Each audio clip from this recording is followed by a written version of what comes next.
नमस्कार।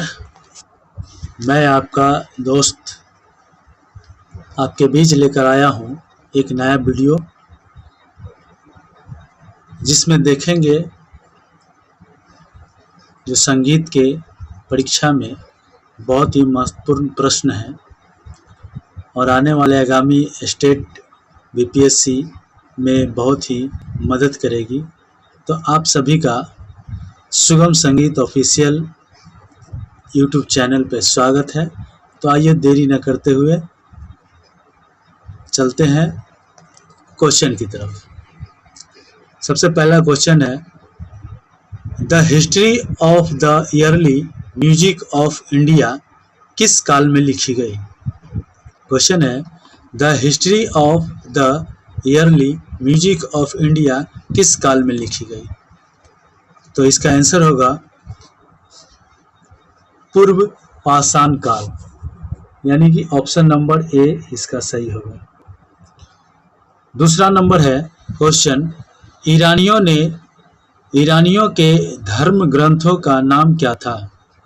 ईरानियों के धर्म ग्रंथों का नाम क्या था। ऑप्शन है बाइबल, रामायण, कुरान, जिंदावेस्ता।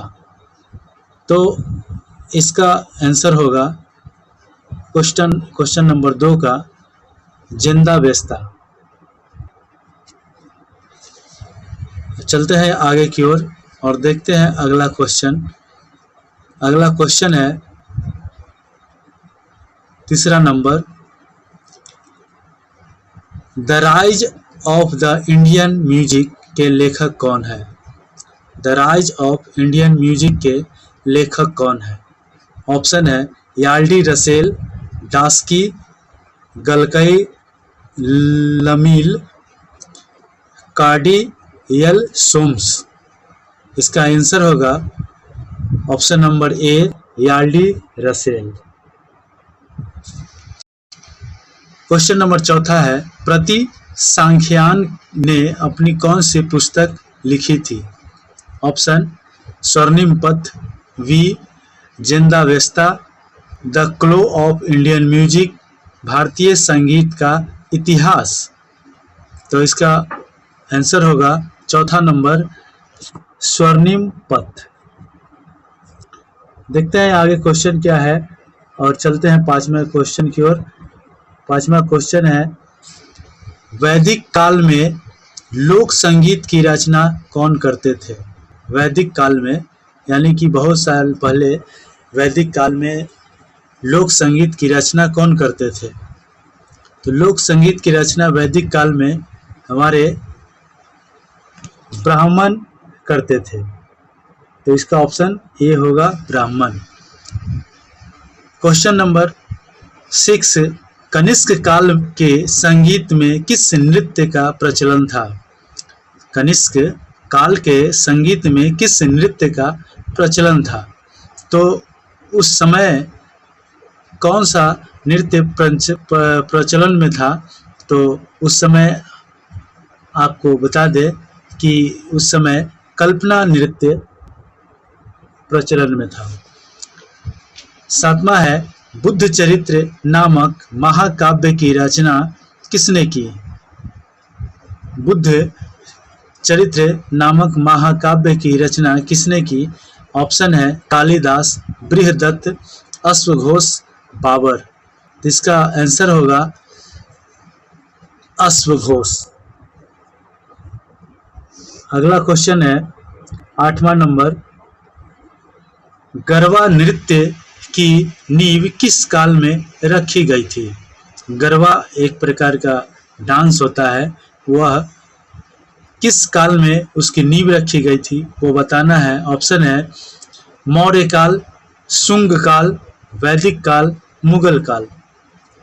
तो इसका आंसर होगा, आपको बता दें कि शुंग काल। शुंग काल में इसका नींव रखा गया था। Option number B. 9वां नंबर है, डेड लॉक पीरियड किस काल को कहा गया था। डेड लॉक पीरियड किस काल को कहा गया था। ऑप्शन है शुंग काल, पुराण काल, वैदिक काल और मध्य युग। आंसर होगा 9 का ऑप्शन नंबर 1 शुंग काल। इसको ही डेड लॉक पीरियड कहा गया था। ये सारा क्वेश्चन हमारे आगामी आने वाले स्टेट के एग्ज़ाम में बहुत ही महत्वपूर्ण है, और अगर इसमें से कुछ क्वेश्चन आपको आ जाए तो मैं अपने आप को बहुत ही भाग्यशाली समझूंगा। और चलते हैं आगे की ओर, देखते हैं अगला क्वेश्चन। क्वेश्चन नंबर 10 है, पुष्प चयन उत्सव नृत्य किस काल में था?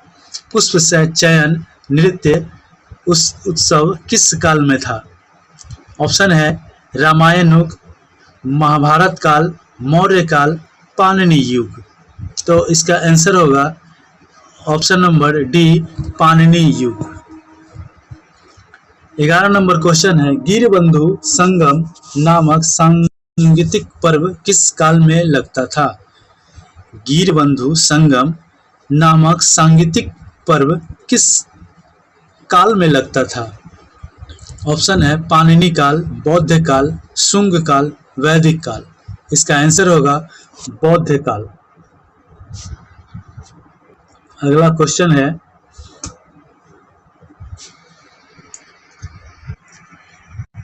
तो अगला क्वेश्चन चलते हैं, देखते हैं कि आगे क्वेश्चन क्या है। तो क्वेश्चन नंबर 12, थेरी गाथा क्या है? थेरी गाथा क्या है? थेरी गाथा आप लोगों को बता दें और जानते ही होंगे कि गीतों के संग्रह को थेरी गाथा के नाम से जाना जाता है। तो उसके अनुसार 12 नंबर क्वेश्चन का ऑप्शन ए बिल्कुल सही होगा। और चलते हैं आगे की ओर। थेरी गाथा किस काल में प्रचलित हुई? थेरी गाथा किस काल में प्रचलित हुई? थेरी गाथा हमारे काल में बता दें आपको, तो यह बौद्ध काल में प्रचलित हुई थी।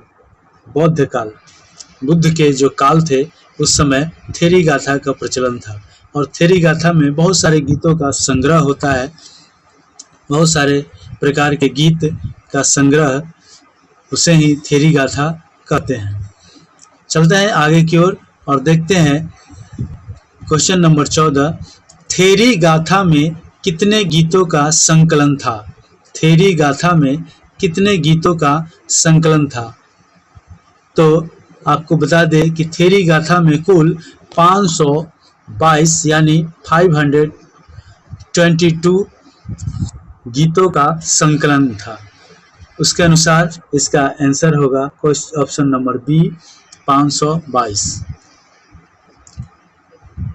15 नंबर है, संगीत सार संग्रह के लेखक नरहरि चक्रवर्ती का असली नाम क्या था?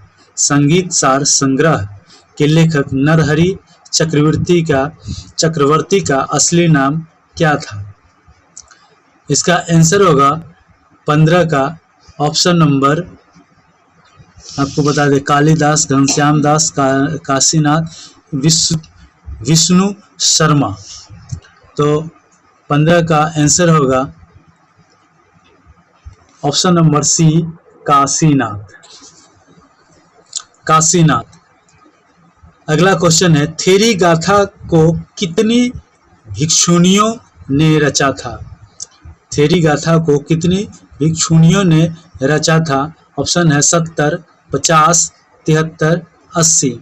ऑप्शन नंबर आपको सी सही होगा, यानी कि 73 भिक्षुणियों ने थेरी गाथा की रचना की थी।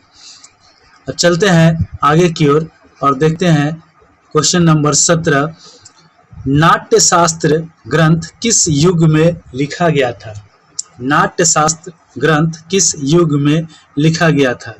तो नाट्यशास्त्र ग्रंथ जो है, हमारे जो युग था उस समय, वो युग था नाग युग। नाग युग में नाट्यशास्त्र ग्रंथ जो भरत मुनि ने लिखे थे, बहुत ही पुराना ग्रंथ है और संगीत के लिए बहुत ही उपयोगी ग्रंथ है। वह नाग युग में लिखा गया था। क्वेश्चन नंबर है 18, समुद्रगुप्त कौन सा वाद्य बजाते थे? समुद्रगुप्त कौन सा वाद्य बजाते थे? तो ऑप्शन है सारंगी, सितार, वीणा, एकतारा। आंसर होगा ऑप्शन नंबर सी, वीणा। क्वेश्चन नंबर 19, मृच्छकटिक के रचयिता कौन थे? मृच्छकटिक के रचयिता थे यानी कि कौन थे? शूद्रक, समुद्रगुप्त, पाणिनि, कालिदास। तो इनमें से कौन थे जो मृच्छकटिक के रचयिता थे? वो हमारे शूद्रक जी थे, जिन्होंने मृच्छकटिक के रचना की थी। क्वेश्चन नंबर 20 है, किराता जूर्नियम के रचयिता भारवी किस युग में हुए? किराता जूर्नियम के रचयिता भारवी किस युग में हुए? क्वेश्चन नंबर 20 का आंसर होगा गुप्त काल। ऑप्शन नंबर ए, गुप्त काल में आंसर सही होगा। 21 नंबर, नाटकों एवं काव्यों में तिपंची, परिवादनी, किन्नरी, वीणा का उल्लेख किस काल में हुआ? नाटकों एवं काव्यों में तिपंजी, परिवादनी, किन्नरी, वीणा का उल्लेख किस काल में हुआ? तो आपको बता दे कि किन्नरी, वीणा, परिवादनी, तिपंजी का उल्लेख जो है हमारे गुप्त काल में इसका उल्लेख मिलता है। इसके अनुसार गुप्त काल ऑप्शन नंबर बी सही होगा। मृच्छकटिक का एक अनुवाद कहाँ खेला गया? मृच्छकटिक का एक अनुवाद कहाँ खेला गया? ऑप्शन नंबर न्यूयॉर्क के मंच पर, पेरिस में, अमेरिका में, लंदन में। तो ये आपको जान करके हैरानी होगी कि मृच्छकटिक का एक अनुवाद जो है न्यूयॉर्क के रंगमंच पर खेला गया था। चलते हैं, अब आगे देखते हैं 23 नंबर क्वेश्चन, राग लीलप की रचना किसने की? राग लीलप की रचना किसने की? ऑप्शन है अलाउद्दीन खिलजी, अमीर खुसरो, अकबर, तानसेन। तो राग लीलप की रचना जो है हमारे अमीर खुसरो साहब ने किया था। लीलप की रचना अमीर खुसरो ने किया था। उसके अनुसार इसका आंसर बी होगा। 24 में, पंडित सारंगदेव किसके पौत्र थे? पंडित सारंगदेव किसके पौत्र थे? तो ऑप्शन है भास्कर, सोढ़ल, शूद्रक, कालिदास। तो पंडित सारंगदेव जो पौत्र थे वह भास्कर के थे। 25 नंबर, टोडरमल तिम्मामात्य किसके पिता थे? टोडरमल तिम्मामात्य किसके पिता थे? ऑप्शन है पंडित सारंगदेव, मतंग, रामामाम, मात्य, भरत मुनि। तो टोडरमल जो थे रामामात्य के पिता थे। टोडरमल तिम्मामात्य किसके पिता थे? तो रामामात्य के पिता थे। तो ऑप्शन सी सही होगा। खास कवाड़ी प्रसिद्ध कोश किसने लिखा? खास कवाड़ी प्रसिद्ध कोश किसने लिखा? तो ऑप्शन है तानसेन, बैजू बावरा, अहोबल, अमीर खुसरो। तो 26 का ऑप्शन डी अमीर खुसरो ने खास कवाड़ी कोश लिखा था। 27 में है, लोदी युग में किसका प्रचलन अत्यधिक था? लोदी युग में किसका प्रचलन सबसे अत्यधिक था? तो लोदी युग में ऑप्शन है इसका समूह गान, कव्वाली, ठुमरी, दादरा। तो लोदी युग में जो था समूह गान का, यानी कि बहुत सारे लोग एक जगह बैठ करके गाना गाते थे, उसको समूह गान कहते थे। समूह गान का महत्व था। क्वेश्चन नंबर 28 है, संगीत रत्नाकर के टीकाकार पंडित कलिंगनाथ चरण में टीका लिखा। ऑप्शन है मुगल काल के प्रथम चरण में, मुगल काल के प्रथम चरण में। ऑप्शन है द्वितीय चरण में, मौर्य काल में, मध्य युग में। तो इसका आंसर होगा, आपको बता दें,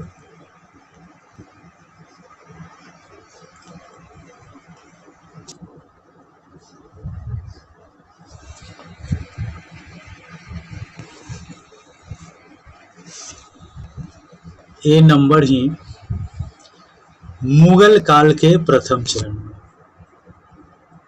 मुगल काल के प्रथम चरण में ये लिखा गया था।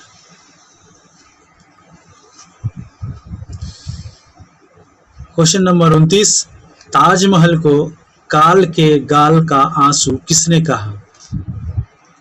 ताजमहल जो आगरा में स्थित है, ताजमहल को काल के गाल का आंसू किसने कहा?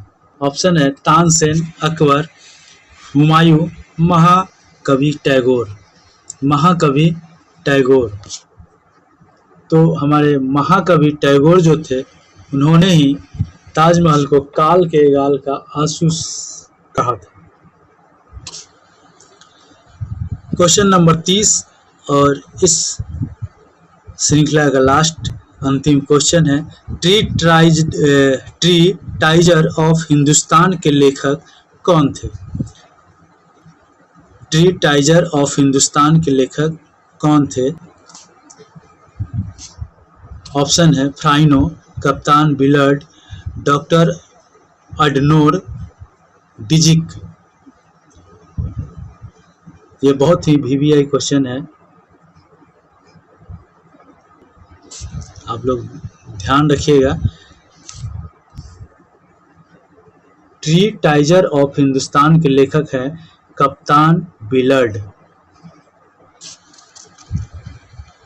तो ये था आप लोगों के सामने आज के लिए 30 महत्वपूर्ण प्रश्न जो BPSC स्टेट फर्स्ट पेपर 2 में बहुत ही उपयोगी क्वेश्चन है। तो इसको ध्यान से देखिए और समझिए और अपने दोस्तों के बीच शेयर कीजिए। और एक विनती करूंगा कि इस चैनल पे को आप लोग सब्सक्राइब करें ताकि हमें भी अच्छा लगे और आगे भी कुछ अच्छी चीज़ों को बताने का हौसला बढ़े। तो इसी के साथ इस क्लास को समाप्त करते हैं। जय हिंद, जय भारत।